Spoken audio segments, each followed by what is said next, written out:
Assalamualaikum warahmatullahi wabarakatuh.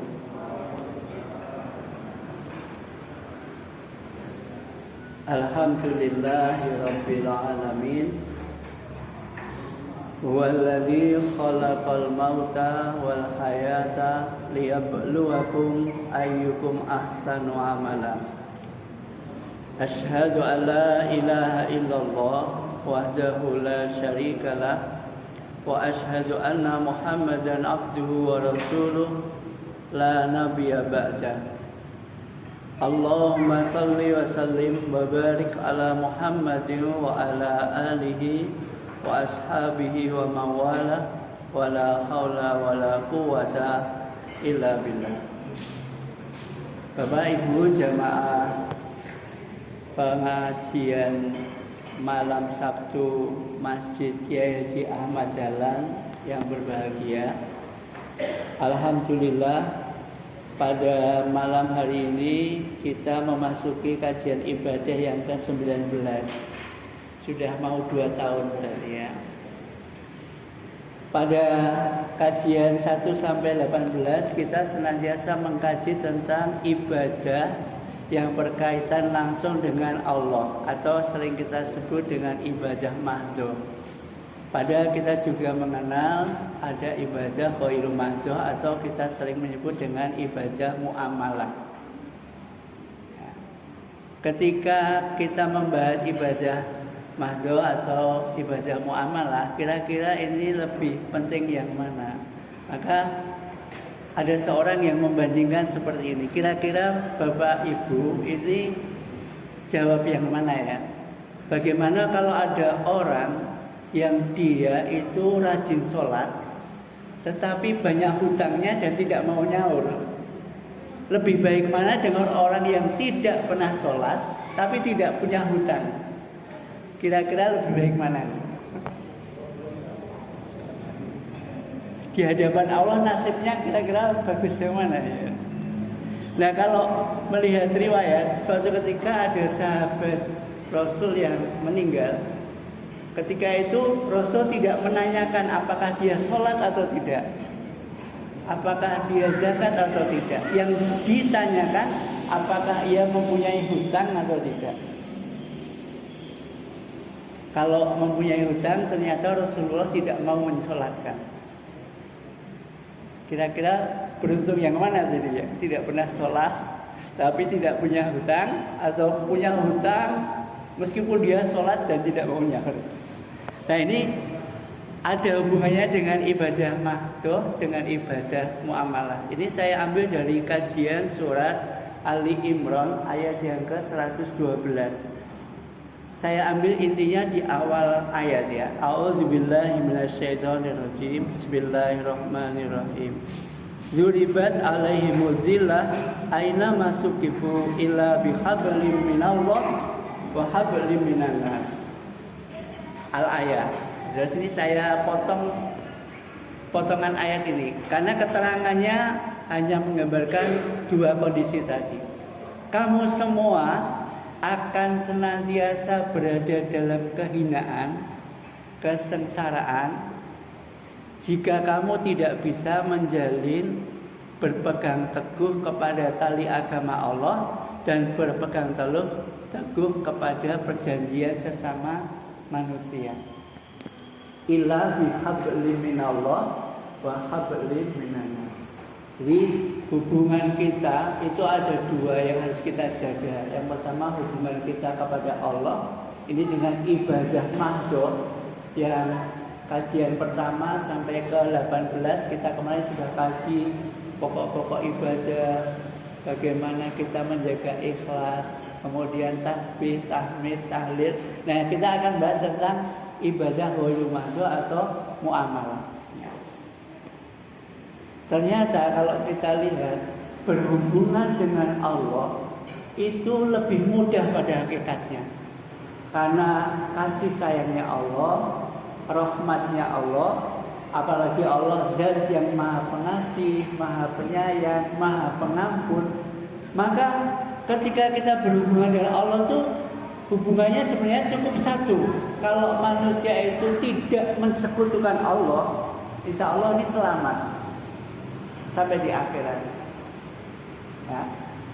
Meskipun tidak sholat, ya mungkin kalau di dalam hadis, meskipun dia bermaksiat, meskipun dia berzina, asalkan tauhidnya itu benar, insya Allah dia selamat. Maka Rasul mengatakan miftahul jannah la ilaha illallah. Kuncinya surga itu adalah ketauhidan kita, tidak berbuat syirik kepada Allah. Karena dosa sebanyak apapun, asal kita itu tidak syirik, insya Allah diampuni oleh Allah. Innallaha la yaghfiru ayyushraka bihi wa yaghfiru ma duna dzalik. Sesungguhnya Allah tidak akan mengampuni dosa syirik dan akan mengampuni semua dosa kecuali yang syirik tadi. Maka kalau dalam surah Ali Imran, wala tamutunna illa wa antum muslimun, ini yang akan mengantar kita ke surganya, yaitu asal kita tidak syirik, insya Allah masuk surga. Meskipun ya nanti nunggu banyak sekali lamanya, kalau dia tidak sholat akan dihisab dulu pasti. Berarti sholat tidak penting. Ya penting, karena kalau di akhirat yang ditanya pertama kali adalah sholat kita. Nah, tapi di dunia kita harus tetap menjalin berbuat baik kepada sesama manusia. Karena apa? Karena hak adami, hak sesama manusia ini harusnya tuntas di dunia, jangan sampai dibawa ketika kita menghadap kepada Allah. Karena ini bisa menjadi berat, ya. Kalau hak Allah diambil, selama kita tidak syirik, Allah Zat yang Ghafurur Rahim, Maha Pengampun lagi Maha Penyayang. Tetapi kalau hak sesama kita, misalkan kita ini dihutangi orang itu tidak bayar, maka kita akan ingat seumur hidup. Ketemu orangnya, oh dialah orang yang pernah hutang sama saya, tidak bayar.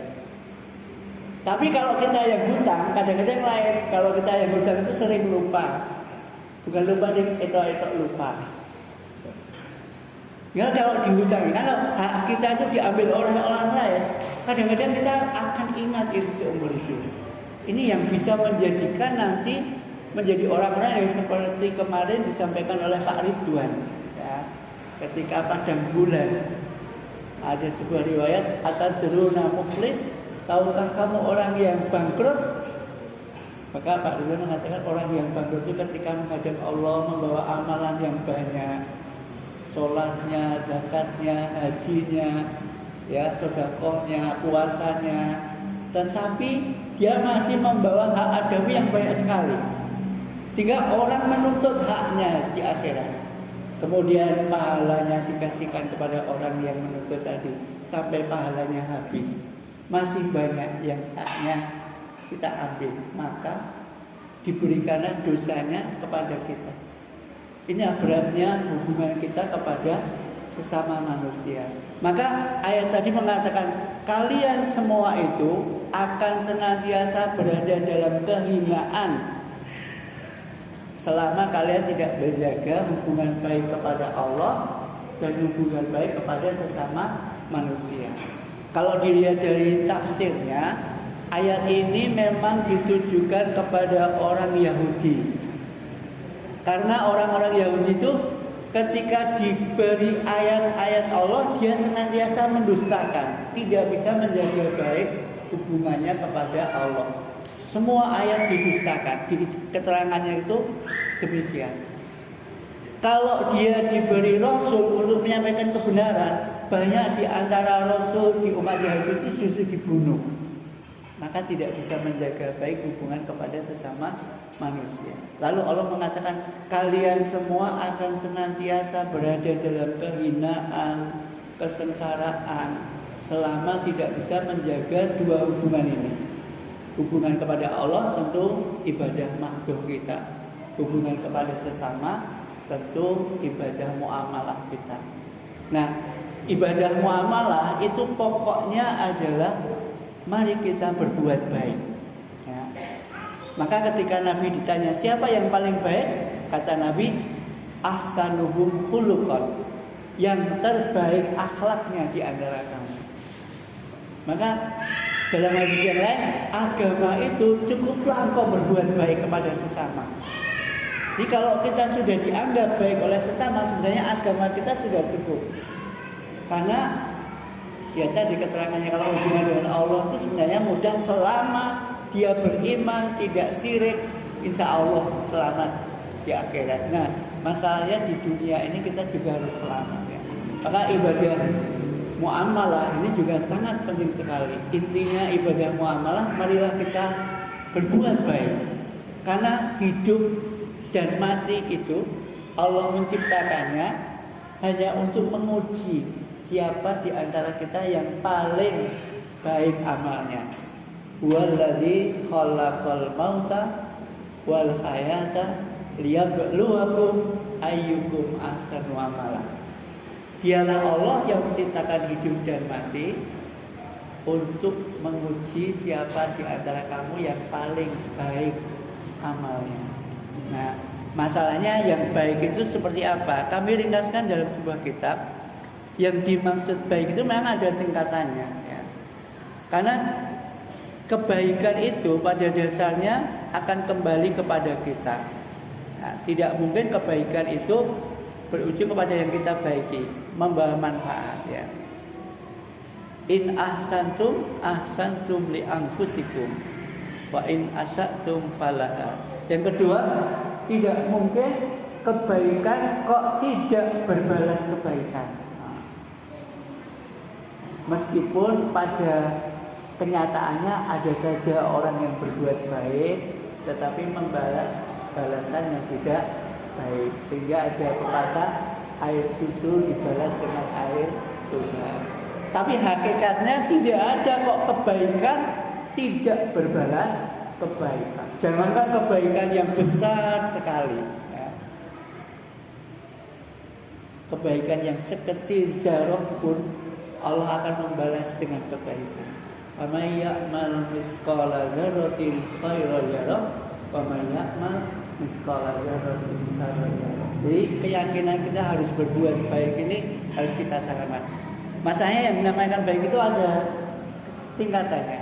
Tingkatan yang pertama dikatakan baik itu yang pertama, kita ini jangan sampai berprasangka yang tidak baik kepada orang lain. Ini perbuatan baik yang paling dasar kepada sesama manusia. Jadi kalau kita bertemu kepada sesama manusia, pada siapapun, perbuatan baik yang paling dasar adalah jangan pernah berprasangka buruk kepada orang lain. Karena orang itu kalau berprasangka buruk akan sulit menindaklanjuti prasangkanya tadi dengan kebaikan. Ketika orang sudah berprasangka buruk, ya dia akan sulit berbuat baik. Padahal manusia itu punya sifat dasar, kadang-kadang melihat sesuatu itu dari hal yang tidak baik. Ya. Terlebih kalau dia melihat dirinya sendiri, dia pasti akan melihat semuanya serba baik. Kalau melihat orang lain, akan yang dilihat tidak baik. Sehingga kita kenal pepatah, kuman di seberang lautan tampak, gajah di pelupuk mata tak tampak. Karena kebiasaan manusia dia. Dan seseorang itu pola pikirnya, sifatnya akan dipengaruhi oleh penilaian terhadap sesuatu ya. Ini kalau kita berprasangka yang tidak baik, maka prasangka itu bisa jadi kenyataan. Bahkan Allah juga mengatakan dalam hadis qudsi, kita sudah sangat hafal ya. Ana min dzoni abdi ya. Saya itu sesuai dengan prasangka hambaku. Kalau kita berprasangka tidak baik lebih-lebih pada Allah, ya itulah yang akan terjadi. Padahal orang itu pasti ada yang membuat kita itu berprasangka baik atau tidak baik. Ya. Bahkan kebaikan pun bisa saja diprasangkai tidak baik. Misalnya ini Pak, Suradi.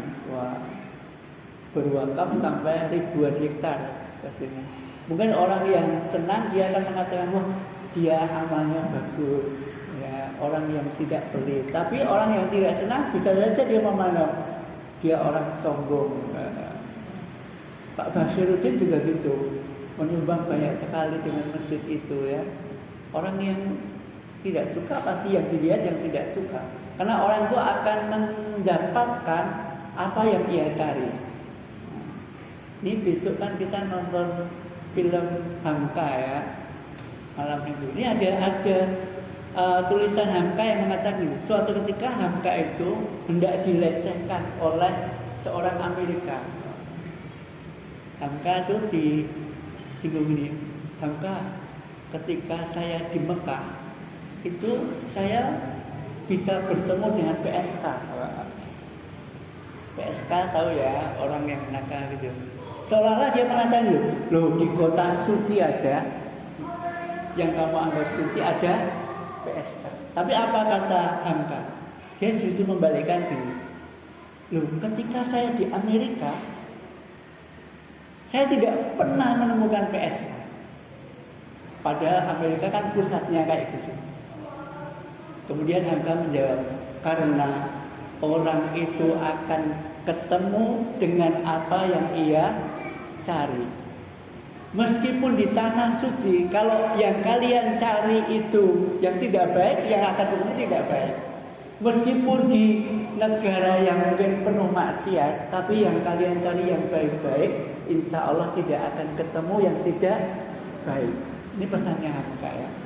Maka prasangka buruk itu menjadikan kita tidak akan berbuat baik. Ini dasar kebaikan yang pertama ya. Jangan pernah punya prasangka yang tidak baik, karena akan menghambat kita untuk berbuat baik. Nah, kemudian perbuatan baik level berikutnya itu adalah kalau kita tidak bisa berbuat baik, maka jangan merugikan orang lain. Ya. Ini yang berkaitan dengan hak adami tadi, itu sebenarnya sangat berat. Ya. Kalau ada beberapa orang yang pernah kita sakiti, pernah kita ambil haknya, belum sempat kita kembalikan, itu bisa sangat merugikan. Bahkan menurut riwayat tadi bisa menjadikan kita bangkrut kelak di akhirat, meskipun kita membawa amal yang sangat banyak.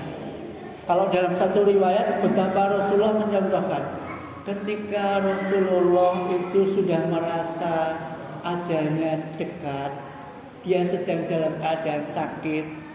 Dalam suatu riwayat, ketika Rasulullah berkumpul dengan para sahabatnya, beliau dalam keadaan sakit, merasa ajalnya sudah dekat. Kemudian Rasul mengatakan, adakah di antara kalian yang barangkali pernah saya sakiti, ya, pernah saya ambil haknya? Ya. Maka semua sahabat diam. Tapi ada satu sahabat yang dia itu bilang, ya Rasul, dulu ketika perang Uhud, tak sengaja engkau cambukmu mengenai punggungku. Nah, maka aku menuntut balas. Ketika itu ada Umar, ada Ali, ada Abu Bakar, itu semua marah. Kan, gitu. Ini orang kurang ajar benar. Rasulullah sedang dalam keadaan sakit kok mau balas nyambuk. Aku saja yang bercambuk, gitu ya. Tapi Rasulullah apa yang dikatakan? Jangan. Ini adalah hubunganku dengan dia. Harus tuntas di dunia ini ya. Maka Rasulullah mengatakan silakan. Masih kurang ajar sahabatnya ya. Ya Rasulullah, ketika itu engkau tidak berpakaian, ketika itu aku tidak berpakaian, maka aku minta engkau juga melepas baju, kan gitu. Dalam riwayat itu ya. Maka seluruh sahabat saat itu, wah marahnya bukan main. Nah ketika Rasulullah melepas baju, ternyata sahabat tadi tidak ingin membalas menyambut, tetapi kemudian dia merangkul Rasulullah sambil menangis. Dia mengatakan, ya Rasulullah, aku ingin badanku ini tidak tersentuh api neraka dengan memelukmu. Nah, tetapi hikmahnya bukan itu. Hikmahnya Rasulullah yang kita tidak meragukan kebaikannya, ibadahnya, nah, umat yang terbaik, bahkan uswatun hasanah. ketika beliau mau meninggal masih menanyakan barangkali ada hak adami yang belum tertuntaskan di dunia.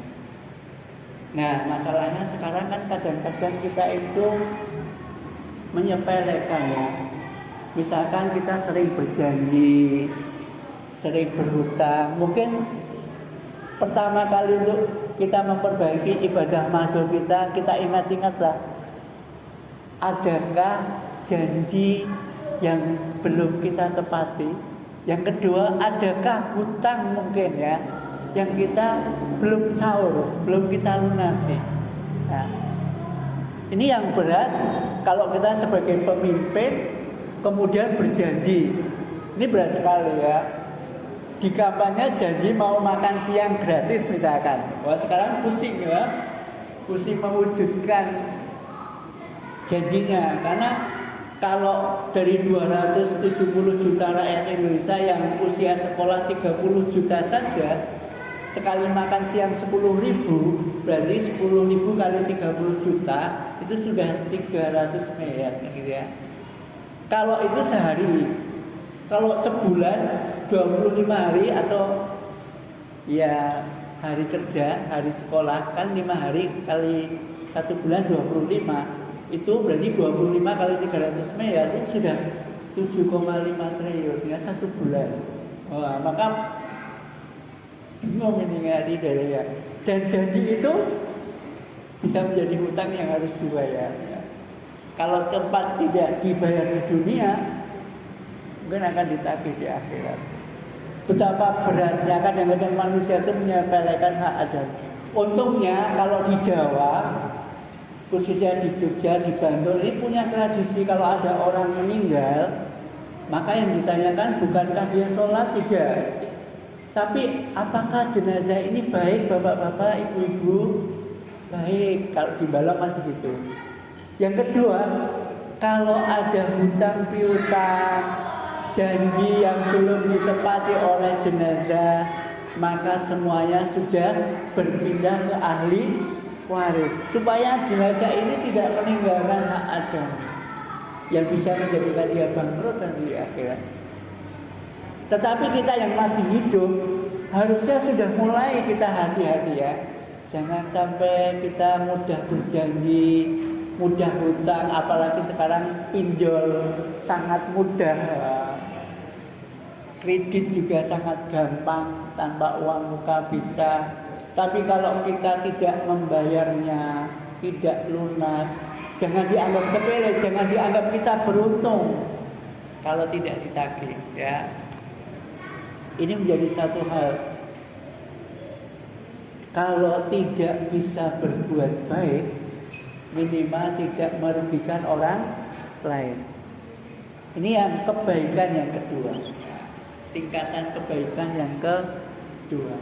Nah, Bapak Ibu yang kami hormati, tingkatannya ada 6. Nah, yang ketiga, marilah kita senantiasa ya, berlomba-lomba dalam kebaikan. Maka dalam Al-Quran diperintahkan fastabiqul khairat. Nah, fastabiqul khairat. Maka pertama, jangan pernah berprasangka buruk karena akan menutupi kebaikan. Yang kedua, kalau tidak bisa berbuat baik, minimal jangan merugikan orang lain. Tingkatan yang ketiga, mari berlomba-lomba dalam kebaikan. Fastabiqul khairat. Sehingga banyak sekali riwayat yang mengatakan kalau ada 2 orang bertemu, siapa yang terbaik? Maka yang terbaik yang lebih dahulu mengucapkan salam. Nah, kita ambil yang terbaik, berlomba-lomba. Kalau ada 2 orang berselisih, siapa yang terbaik? Maka yang terbaik yang lebih dulu meminta maaf. Nah, kalau ada orang yang jalan dilewati orang yang naik sepeda, siapa yang paling baik? Orang yang naik sepeda mengucapkan salam kepada yang jalan. Kan ada yang Rasulullah mengatakan gitu ya. Tapi kadang-kadang kan kita tidak praktekkan hal itu. Kalau ada orang yang bersepeda dengan orang yang mobilan, harusnya mengucapkan salam siapa? Yang pakai mobil. Kalau ada orang sedikit dengan orang yang banyak, siapa yang mengucapkan salam? Yang sedikit karena ini kadang-kadang kita tidak praktekkan ya. Dan kita pulang dari jamaah ketemu tidak kita ucapkan salam karena kita naik sepeda misalkan. Yang paling penting kita harus menjadi yang lebih baik dari orang lain. Ya. Maka fastabiqul khair. Ini yang kebaikan tingkatan ketiga. Tingkatan yang keempat yaitu hendaklah kita menjadi orang yang terbaik di antara lingkungan kita. Ya. Maka banyak hadis yang mengatakan misalkan khairukum man ta'allamal Qur'ana wa 'allama. Sebaik-baik di antara kamu adalah orang yang mempelajari Al-Qur'an dan mau mengajarkannya. Itu kebaikannya di antara kita, tidak seluruhnya. Tapi juga ada hadis yang lain, khairun nas anfa'uhum linnas. Sebaik-baik manusia adalah yang paling banyak manfaatnya kepada sesama. Maka kebaikan yang dianggap lebih baik dan menjadi ukuran dalam berlomba-lomba kebaikan adalah berlomba-lomba sebanyak-banyaknya manfaat.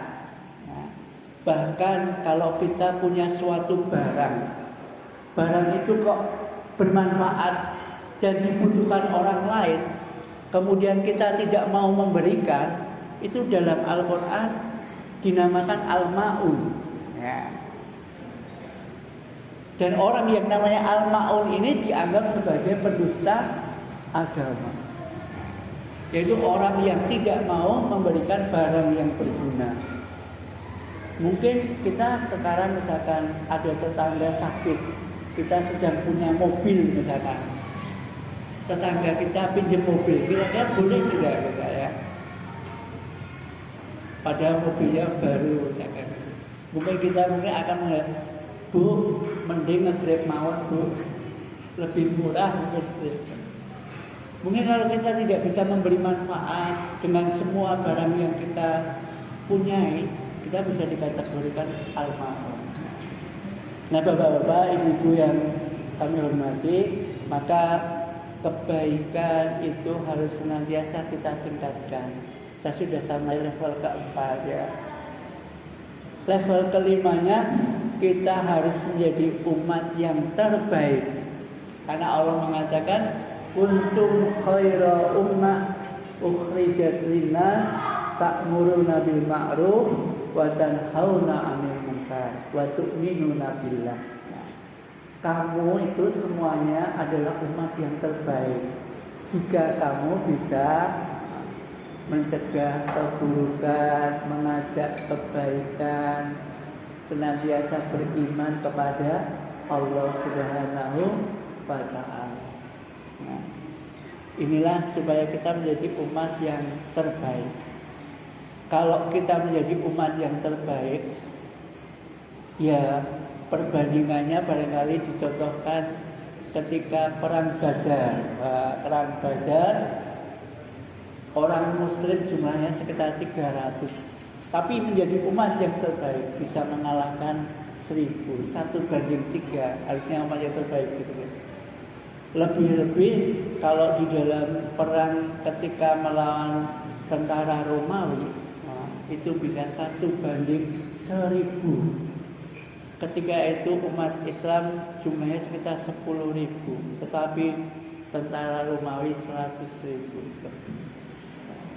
Maka ketika kita bisa menjadi umat yang terbaik, mungkin di dunia ini umat Islam tidak lebih dari 1 miliar di antara 5 atau 6 miliar umat seluruh dunia. Nah, hanya sekitar 40 atau 50% umat Islam, tidak sampai kalau di dunia ya.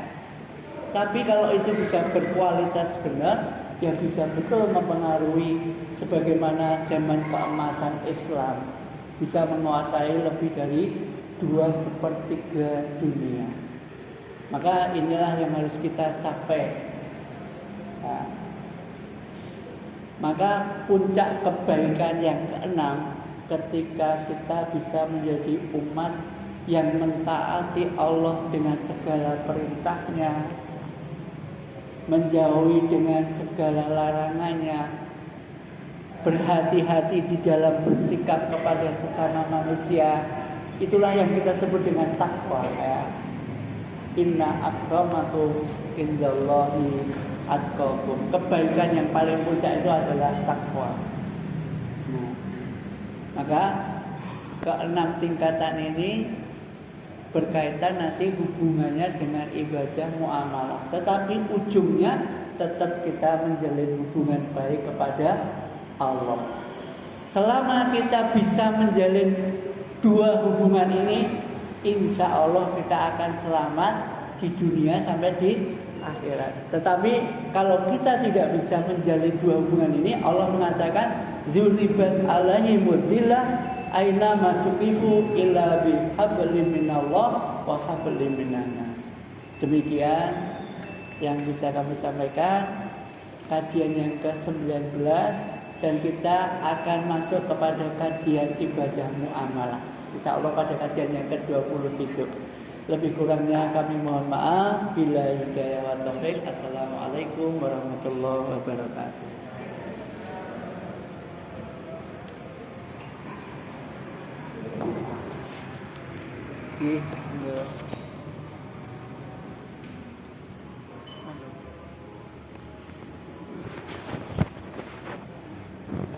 Iya. Tanya suri pun alam itu. Tak boleh kadang. Iya sama lah. Mendengarkan, mengikuti, menyimak apa yang sudah disampaikan terkait dengan fikih ibadah. Jadi kesempatan malam hari ini jadi mulai fikih yang terkait dengan muamalah, jadi hubungan dengan sesama manusia. Tadi juga ada